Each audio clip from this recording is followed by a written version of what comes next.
بسم الله الرحمن الرحيم. الحمد لله رب العالمين، والصلاة والسلام على أشرف الأنبياء وخاتم المرسلين محمد وعلى آله وصحبه وسلم. ربنا هب لنا من لدنك رحمة وهيئ لنا من أمرنا رشدا. ربنا أرنا الحق حقا وارزقنا اتباعه، وأرنا الباطل باطلا وارزقنا اجتنابه. ربنا اغفر لنا ذنوبنا وإسرافنا في أمرنا وثبت أقدامنا وانصرنا على القوم الكافرين. آمين. بینەرانی بەڕێز و خۆشەویست مسلمانانی ئازیز، سەلام و ڕەحمەتی خوای پەروەردگار بڕژێ بەسەر هەمولایەکماندا. خوای پەروەردگار عاقبەت خێرمان بکات، سەربەرز و سەرفرازی دنیا و قیامەتمان بکاتن، بە گەورەی و عەزەمەتی خۆی داهاتوومان لە ڕابردوومان باشتر بکات، بە مسلمانی بمانژێنێ، بە مسلمانی بمانمرێنێ، بە مسلمانی زیندیمان بکاتەوە ئینشاء الله تعالی. خۆشەویستان، خۆشحاڵم کە لە بەرنامەکەتان، بەرنامەی بەهاکان بە خزمەتتان دەگەمەوە. خوازیارم خوای پەروەردگار بمان کاتە کانگای بەها جوانەکان و هەرچی کە بەها و ڕەوشتی جوانە تێماندا بێتە دی، بۆ ئەوەی کە ڕەنج بە خەسار نەبین و بۆ ئەوەی کە لە ڕۆژی دواییدا شەرمەزاری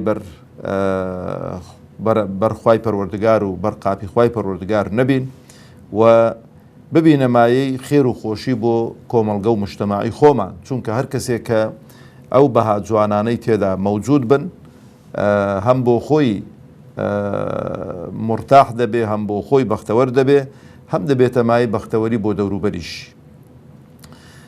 طبعاً خۆشەویستانم هەر بەردەوامین لەسەر حەڵقەی یەکەم کە مەسەلەی عەدلە، دادگەری. طبعاً هەر وەکو لە دەرسی ڕابردووش باسمان کرد، هەر بەهایەکە لە دەستی بدەی خەسڵەتێکی خراپ قیت دەبێتەوە، خەسڵەتێکی خراپ شوێنی دەگرێتەوە. ئێمە زۆرمان ماوە کە باسی عەدل بکەین، بەڵام پێم خۆشەوەی بزانن ئەگەر عەدل نەما، دادگەری نەما، بەرامبەر بە عەدل زوڵم دروست دەبێتن. جا چ لە شەخصی یەکەم بێ کە سەرۆک و کاربەدەستە، و چ ئینسانێک بێ کە ڕئیسی عائیلەیە، و یا ئینسانێک بێتن کە عائیلەشی نەبێتن. یعنی مستحیلە کە مەسەلەن بۆ نمونە عەدالەت نەما، دادگەری نەما، زوڵم دروست نەبێتن. لەبەرەوەش خوای پەروەردگار تەبارەک و تەعالا ئەگەر تەماشای قورئان بکەین، هەم مخاتەبەی پێغەمبەرانی کردووە عەلەیهیمو سەڵات وسەلام کە دادگەری پەیڕەو بکەن، و هەم مخاتەبەی تاکە تاکەی کۆمەڵگە و مجتەماعی کردووە، و هەم پێغەمبەری خوا عەلەیهی سەڵات وسەلام ستایشی دەسەڵاتداران و ستایشی حاکم و کاربەدەستانی کردووە دادگەر بن. بەڵام پێچەوانەکەشی وەکو گوتمانەگەر ئەو نەبوو، ئەو لە شوێنی قیت دەبێتەوە، چونکە گەر حاکم و دەسەڵاتداران دادگەری پەیڕەو نەکەن، عەدالەت پەیڕەو نەکەن، لە مقابل چ دەبێت کە ڕۆکە دەیبینین کە زوڵم مستەم شوێنی دەگرێتەوە. لێرە هەر ئیشارەتێکی سەرپێی پێ دەکەم لە مەسەلەی زوڵم کە شوێنی دادگەری دەگرێتەوە، و گەورەترین زوڵمیش ئەوەیە کە ئینسان پشت هەڵکا لە بەرنامەی خوا تەبارەک و تەعالا. ئاگاتان لەو خاڵەی هەبێتن، پێم خۆشە بیزانن گەورەترین زوڵم ئینسان کە لە خۆی دەکا ئەوەیە کە ئینسان پشت لە بەرنامەی خوای گەورە بکات تەبارەک و تەعالا. خوای گەورە تەبارەک و تەعالا لە قورئانی پیرۆزدا دەفەرمێ: ومن أظلم ممن افترى على الله كذبا أولئك يعرضون على ربهم ويقول الأشهاد هؤلاء الذين كذبوا على ربهم ألا لعنة الله على الظالمين. ألا لعنة الله على الظالمين. يعني ئەوانەی کە زاڵم و ستەمکارن، خوا لەعنەتی لێ کردوون. و لە چەندان ئاەتی دیکەدا خوای پەروەردگار باسی ئەو زوڵمە دەکات. لێرانەگە تەماشای دەفەرمی ومن ئەظلم، یعنی هیچ کەسێک لەوەی زاڵم و ستەمکارتر نییە، ئەو ماناکەیتی. یعنی ئەگە بگەڕی کون و قوشبنی هەموو دنیا بگەڕی، نایبینیەوە فعلێک لەوەی شەنیعتر بێ، لەوەی خراپتر بێ کە درۆ بە دینی خواوە بکە، درۆ بە زاری خواوە بکات تەبارەک و تەعالا، درۆ بۆ خوا هەڵبەستێت تەبارەک و تەعالا. جا چ لەوەی کە بڵێ دوو خوا هەن چ بڵێن خوا شەریکی هەیە چ بڵێن سێ خوا هەنۆکی ئەمڕۆکە لە بەشێک لەو خەڵکێکە ئیدعای خواپەرستی دەکاتن لە هەموو کەس زاڵم تروستەم کارتر ئەوانن. ئەوجا کاتێکە ئەوانە لە ڕۆژی قیامەت خوای پەروەردگار تەبارەک و تەعالا زیندیان دەکاتەوە و بۆ حەشر و حیساب دێنە خزمەت خوای پەروەردگار تەبارەک و تەعالا، ئەوانە بوون کە درۆیان بە ناوی خواوە کرد، ئەوانە بوون کە درۆیان هەڵبەست بۆ خوا تەبارەک و تەعالا. ئەوجا دەفەرمێ ئەلا لعنەت الله علی الظالمین، لعنەتی خوا لەو زاڵم و ستەمکارانە بێتن. و ئەمڕۆژ خۆشەویستانم گەورەترین زوڵم ئەوەیە کە منهەج و بەرنامەی خوا لادەی، منهەج و بەرنامەیەکی دەستکرد لە شوێنی دانەی. ئاگاتەن لەو خاڵەی هەبێ زۆر خاڵێکی دقیقە و خاڵێکی زۆر خەتەرە و وردە و ئەوڕۆ لای خەڵکی چونکە هابۆتە ئەو سیستەم و دەستوری عەلمانیەت لە عالەمی ئیسلامی، وەکو کە ئەنەما خەڵک وا تەماشای دەکا منهەج و بەرنامەیەک بێ لە ئاسمانی هات بێتە خوارەوە. ئەمن گەلێک زارە قسەم کرد دووبارەشی دەکەمەوە ئەمڕۆ. ئینجیل و تەورات کە دوو کتابی سەماوین، ئینجیل و تەورات کە دوو کتابی سەماوین، خوا ڕۆژێک لە ڕۆژان تەبارەک و تەعالا ناردوونی بۆ دوو پێغەمبەری پایەبەرز بۆ موسا و عیسا عەلەیهی سەڵات وسەلام. بەڵام لە دوای هاتوونی قورئانی پیرۆز ڕێگەی بە هیچ عەبد و بەندەیەک نەداوە کە بڵێ وەڵام من هەر بە دوای ئینجیل و تەورات دەکەوم و پشت لە قورئان دەکەم. ئەو ئینجیل و تەوراتە فەرەزنە ئەگەر دەستکاریش نەکرابان، چکە دەستکاری کراون و خۆی نەماوە. تەماشای ئینجیل و تەورات کە شتی سەیر و عەجایباتی تێدا دەبینی کە بۆ خوا بوختان کراوە، بۆ پێغەمبەران بوختان کراوە، شتی سەیر و سەمەرەی تێدا تۆمار کراوە. بەڵام فەرەزنە ئەو ئینجیل و تەوراتە یەک حرفیشی تێدا دەستکاری نەکرابێتن، وەکو خۆی بێتن بڵێ ئەمن بە دوای قورئان ناکەم، بە دوای ئینجیل و تەورات دەکەم، فەرقی نییە، هەردوو کتابی خوای پەروەردگارن پێی کافر دەبی. لە حاڵەتێکدا کە قورئان ڕەفزکەیەوە، بەڵام دەبێ ئیمانت هەبێ کە ئەو دوو کتابانە کتابی خوان، ئیمانت بە کتابەکان هەبێ لە زمنی کتابەکان ئینجیل و تەوراتن. بەڵام قورئان وەلانەی بڵێ فەرقی نییە مادام هەردوو هەموو هەر کەلامی خوایە، هەموو هەر کتابی خوان، ئیمانم پێیانە، قورئانەکەی وەلا دەنێم ئیمانم بە قورئانەکەی نییە، ئیش بە قورئانەکەی ناکەم، ئیش بە ئینجیل و تەوراتەکەی دەکەم، پێی کافر دەبی. ئەگەر هەموو شتەکانی دیکە شت ڕێک بن، نوێژەکان لە کاتی خۆدا بکەی، زەکات بدەی، حەج بکەی، هەرچی فەضائیلە و هەرچی ئەمر و فەرمانەکانن جێبەجێیان کەی، بە موسڵمان لە قەڵەم نادرێ. با خورتری کەمەوە هەموو قورئانت قبول بێ، هەموو قورئانت قبول بێ، هەموو ڕوکنەکانی ئیسلامت قبول بێ، هەموو ئیسلامت قبول بێ، بەس بێی بڵێ وەڵای تێبینیم لەسەر یەک ئایەتی قورئانێ هەیە. لەو سەردەمەی ئێمە قەناعەتم وایە کە مەسەلەی دەستبڕین زوڵمە، ئیشی پێناکەین و ئیمانمان پێ نییە و قەناعەتمان پێی نییە. ئینسان پێی کافر دەبێ و پێی هەڵدەگەڕێتەوە لە دین، بە موسڵمان لە قەڵەم نادرێت.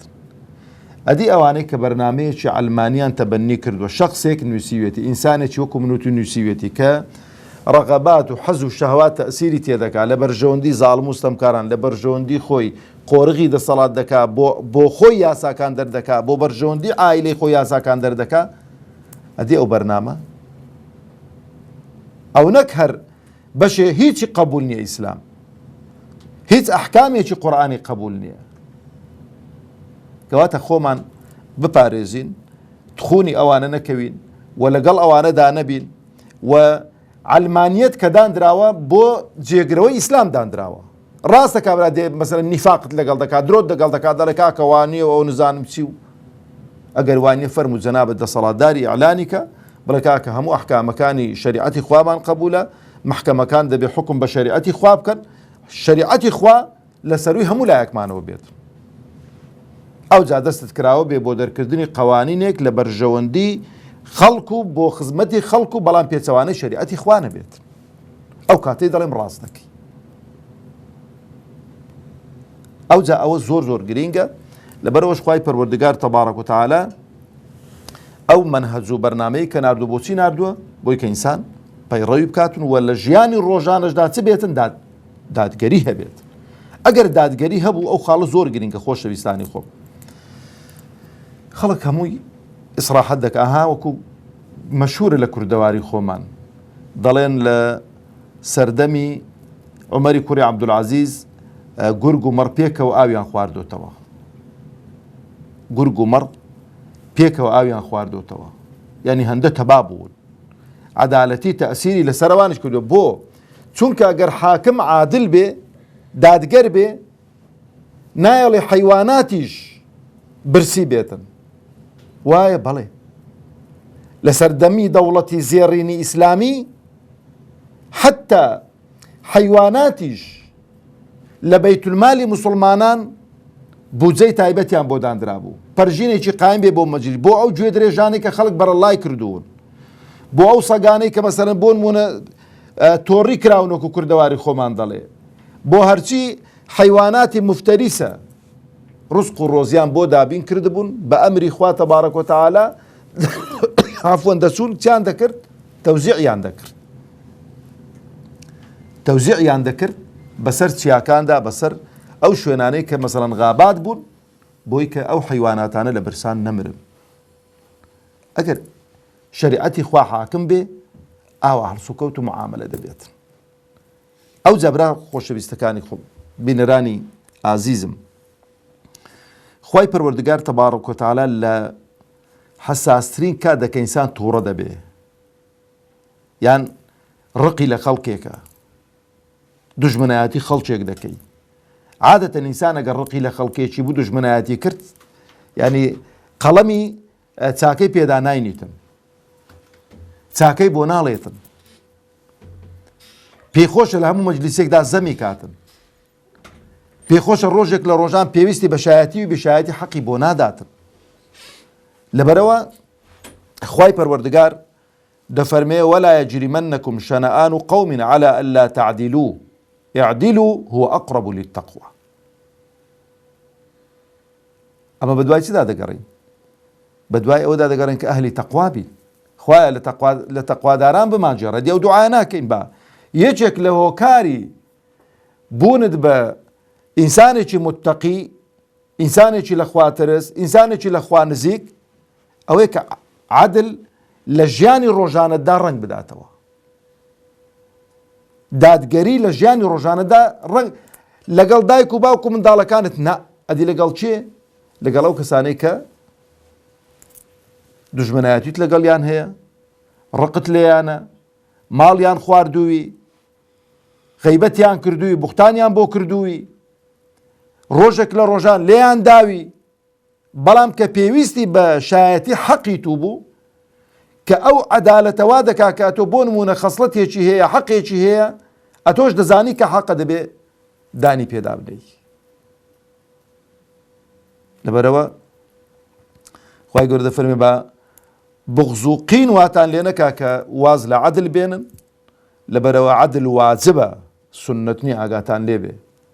دادگەری واجبە لەسەر هەموو کەسێک لە هەموو حاڵەتێکدا، لەسەر هەموو کەسێک لە هەموو حاڵەتێکدا.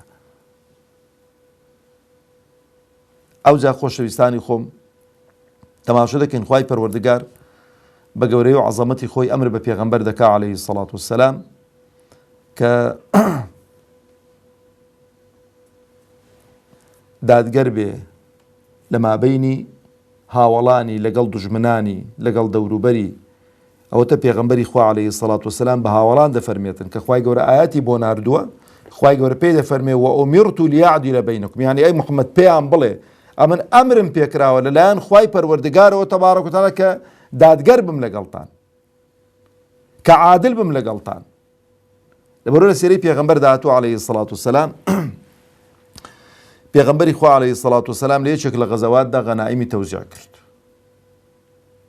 طبعاً کە غەنائیم تەوزیع دەکا پێغەمبەری خوا عەلەیهی سەڵات وەسەلام حەقی شەرعی دیاری کراوە، هی مجاهدین چەندی دەکەوێت و چەند دەبێتە بۆ بەیتولمالی موسڵمانان دادەنرێتن.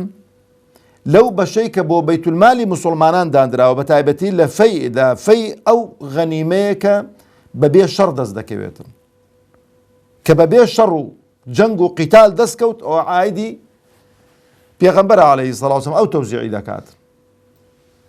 یەکێک لە ئامادەبووان گوتی ئیعدل یا محەممەد، جاوەرە ئەو عەقڵیەتە ڕووی لە پێغەمبەر کرد عەلەیهی سەلام بە عەدالەت تەوزیعکە، بۆ چکە یعنی دائما ئینسان کە طموحی دنیایە و پێخۆش هەمووی دەبەرچێوی کات. ئەوەی لای پێغەمبەری خوای عەلەیهی سەڵات وسەلام قیمەتی باڵە پێشکەیەکی نەبوو بێتن سەرۆت و سامانی دنیا بووە، زێڕ و زیوی دنیا بووە. لەبەرەوە لە دوای فەتحی مەککە لە غەزوەی حونەین ئەوەندە سەرۆت و سامان و ئەوەندە غەنایمیان کەوتە بەردەستی، ئیوا هەبوو 100 وشتری دەدایێ، 200 سەرمەڕی دەدایێ. بە تایبەتی سەرەسەرەکانی قوڕەیش کە موسڵمان ببوون پێغەمبەری خوا عەلەیهی سەڵات دەویست بەو ماڵەی ڕایان کێشیتن بۆ ئیسلام و دڵیان ئاسوودە بکاتن کە کاکە ئێمە دوژمنایەتی و ڕقمان لەگەڵ ئێوە نەماوە. پێغەمبەری خوا عەلەیهی سەڵام دەفەرمێ وەیحەک، قڕ بەسەر، ئەگەر ئەمن عەدالەت نەکەم چی عەدالەت دەکاتن؟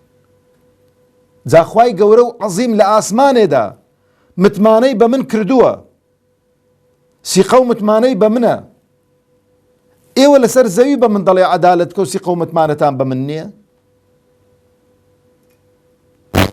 دە بەشێکی لە عولەما دەفەرمون ئەو خەواریج و مەواریجە نەوەی ئەو پیاوەینە، ئەو فکرە سەقەتانەی کە دروست بوو. لەبەرەوە خوای پەروەردگار تەبارەک و تەعالا چۆن ئەمری بە پێغەمبەر کردو عەلەیهی سەڵات وسەلام کە دادوەربێ کە عەدل و لە عەدالەت و لە عەدلدا لانەدا، بە هەمان شێوەش دەفەرمێ ئین الله یەئمر بالعەدل والإحسان، ڕوو لە هەموو خەڵکی دەکاتن. خوای گەورە ئەمر بە عەدل و بە چاکەکاری دەکاتن. حادیسەیەکی دیکە برا خۆشەویستەکانم، ڕۆژێک پورزایەکی پێغەمبەری خوا عەلەیهی سەڵات وسەلام لەگەڵ سەحابەیەکی دیکە کێشەیەکیان بۆ دروست دەبێت لەسەر ئاودانی زەویەکانیان. زەوی ئەو سەحابەیە کە پورزای پێغەمبەر عەلەیهی سەڵات وسەلام لە سەروی زەوی ئەو پیاوەی دەبێتن. ئەویش دەچێت دەڵێ پێغەمبەری خوا ئەوە زوڵمم لێ دەکا، ئاوم بۆ بەرن ئاوەکەش لە ناو زەوی ئەو پیاوەی بوو، لە ناو زەوی پورزای پێغەمبەری بوو عەلەیهی سەڵات وسەلام. ئاوەکە هی ئەوە بانجیان دەکا، دەفەرمێ کێشەتان چییە؟ دەفەرمێ پێغەمبەری خوا ئەو پورزایت و زوڵمم لێ دەکات و ئاوم بۆ بەرناداتەوە و ئەویش فەرمووی فڵان کەس وایە گوتینە وەڵای پێغەمبەری خوا ئەمن ئاوەکە هی خۆمە، هەموو جارێ شتەکانی خۆم ئاو دابی بۆم بەرداوەتەوە. یە گوتی باشە ئاوەکەی مەگرەوە لەوی کەنجی نیشی خۆت پێ تەواو بوو بۆی بەردەوە. ئەو دەڵێ وەڵای پێغەمبەری خوا لەبەرەوەی پورزای تو ئەتوو لای پورزای خۆت دەگری. تی حەق و عەدل ئاوایە گەر پێ بڵێ بتوانی هەنەشت داتێ ئاوەکەی، ئاوەکە هی خۆیەتی، مڵکی خۆیەتی، لە زەویەکەی خۆی دەرقوڵیوە ئاوەکە، کە من دەڵێم ئیشی خۆت پێ تەواو بیدێ ئەوە فەزڵە و چاکەی لەگەڵت دەکات. جا خۆشەویستانم، مەسەلەی عەدل دێینە سەرێ دوایە هێشتا مایکی عەدل. ئەگەر عەدل بوو ها ئاسمانەکان بە عەدل ڕاوەستاون، دینی خوای گەورە بە عەدل دابەزیوە، دەسەڵات و سوڵتە بە عەدل تەمەنی درێژ دەبێت. ئەم پێم خۆشە بزانم ئەمن لەمێژە بەخوا ئاوانە ئاوە ئەو گوێم ئاوە هەڵخستون ئەو زاڵ موستەمکارانە لە بین دەچن، دەشی بینینەوە، چکە زوڵم موستەم زۆر تەمەنی نییە و زۆر ناخاینێت. بەس خوای گەورە تەبارەک و تەعالا ئەو زاڵ موستەمکارانە حەبلیان بۆ درێژ دەکا، دانیان بۆ ڕوو دەکا، حەتا ئیدا ئەخەدەه لەم یوفلیت، کە پێوە بوون بەربوونیان نییە. کو ئێستا تەڵەی واهاوە کابرا کەڕیوی بە تەڵەیەوە بوو، دەڵک بە تەڵەیەوە بوو، خۆ لە دار و بەریدا لێ نابیتەوە، قەسەم بەخوا کە پێوە بوون خۆ لە دار و بەریدەن لێ نابنەوە، بە چاوی خۆشمان دەیان بینین ئینشاءالله.